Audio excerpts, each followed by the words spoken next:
Hi everybody, it's your friendly neighborhood hangar hobbit here, and welcome aboard the A7M1 Reppu, which means strong gale in Japanese, although frankly this thing in War Thunder should probably be called Flying Death.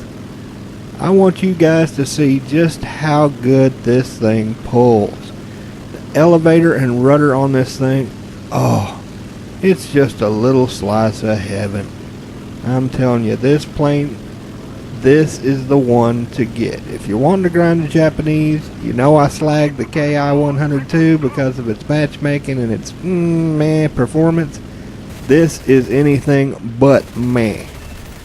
This is death incarnate. This baby costs 2,190 eagles. Frankly, it's worth every cent. But if you want to wait till the sale, I wouldn't blame you, but oh, this thing just generates lines at RP like you would not believe. It climbs great. It dives great. It turns great. And the guns, oh good lord, the guns on this thing. Woo! I mean, these things rip planes apart. You got two 13 millimeters and you got two 20 millimeters. And man, do they work. If you've been flying those new Spitfires and suffering through the spark spanos, you see that? It's like a balm on your soul. You take this thing out, all that sparking issue just goes bye-bye, and them guns just do the work. You put it on target, you pull the trigger. It just feels so good. It's so relaxing to finally have something where you put the rounds in and it does the work. Look at that. Pieces flying everywhere. Oh, this is just, it's so good. It is just a wonderful plane to fly. And as you can see, this thing will crank out the money for you. Look at that. Look at all that money. Hell yeah. Well, let's jump into that next match, shall we? Now right here is exactly where you want to be. This is one of those planes that you really need to do. Take you a little bit of time. Do you a little bit of side climbing. But it's worth the time. This baby can easily hit 7 to 8 kilometers in about 5.5 minutes. So you can get up there. And once you've got that altitude, unlike the Zero, which, don't get me wrong, I love my Zero. I have the A7M1 Co-Rising, which is a fun little premium. But the problem with that is you have pretty much zero dive speed. Oh, why did y'all have to do that? That's just not... Oh, don't you just hate when you run into somebody like that? I hate to see that happen. That's just not fun for anybody. But, as I was saying... Oh, bye-bye, Wayne. With the Zero, once you get that altitude, you've got to spiral down. You can't do a good, decent dive in that thing.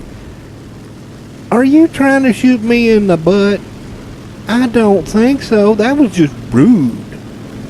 Look at you stalling out in front of me like that. I don't think so. Now, before I was interrupted, as I was saying, with the A6Ms, you can't dive. The wings just can't take it. The dive speed on them is just so terrible.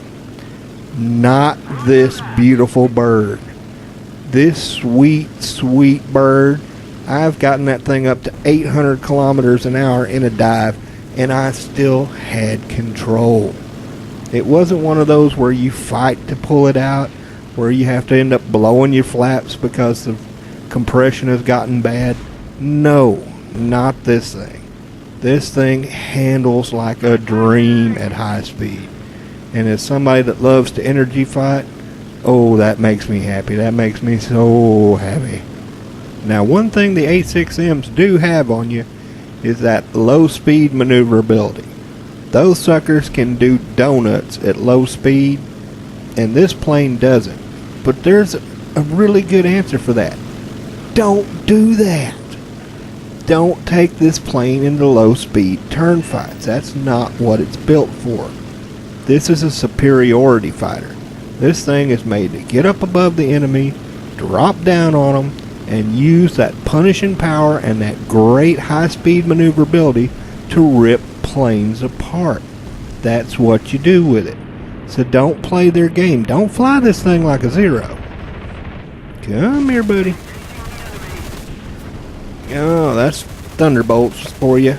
Suck up the rounds bad as a frickin' bomber. Oh, and he took one in a head-on. Yeah, Thunderbolts these days are tanky as hell, aren't they? Oh well, I'll take that assist. But as I was saying, don't take this thing into low-speed turn fights. That's not what it's made for. That's not what you should do with it. Keep her hot. This is a plane that lives and dies by speed.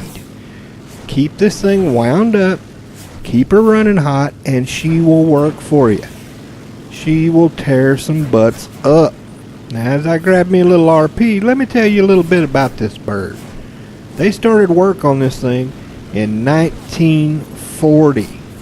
I mean, good Lord, can you imagine what this thing would have been like if we would have run into them at Midway in 41? But the Japanese, showing some really bad planning skills, prioritized the G4M over this, so this thing didn't get to the air till May of 1944. And needless to say, by that point, yeah, this thing just didn't have the pilots to go with it. By May of 44, they had been slaughtered so badly that, yeah, they were just not going to do much with this plane. Which, oh, it's just a shame that this thing never did get to see what it could really do with a great pilot. Because no less than Saburo Sakai, the Japanese ace, took this thing out and said this thing could beat everything in the Japanese and the American trees. That this thing could do a climbing spiral completely around a Hellcat or a Mustang like they weren't even there. And honestly, flying this thing in War Thunder, I believe him. I believe him because this thing is a monster. This thing climbs well, dives well, everything you want it to do, this baby does.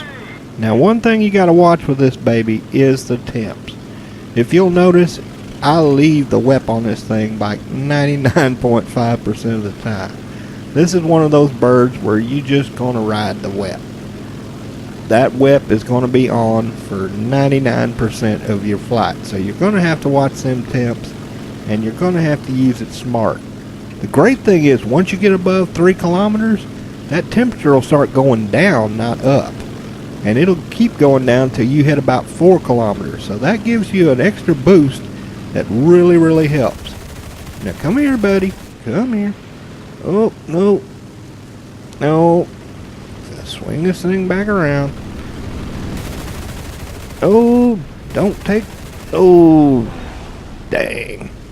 Well, I tried to save the poor sucker. Man.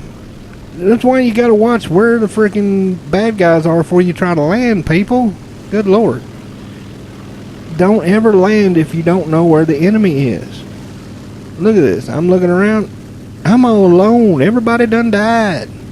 But I'm still standing strong because this baby, it is so good. It can take punishment. It ain't like the Zero. This thing can take a few hits and not go down. You can actually handle it. You get hit in that A7M1 and even a scratch and you're in trouble. Really bad. And one thing I didn't touch on is the ammo load. This thing, yes.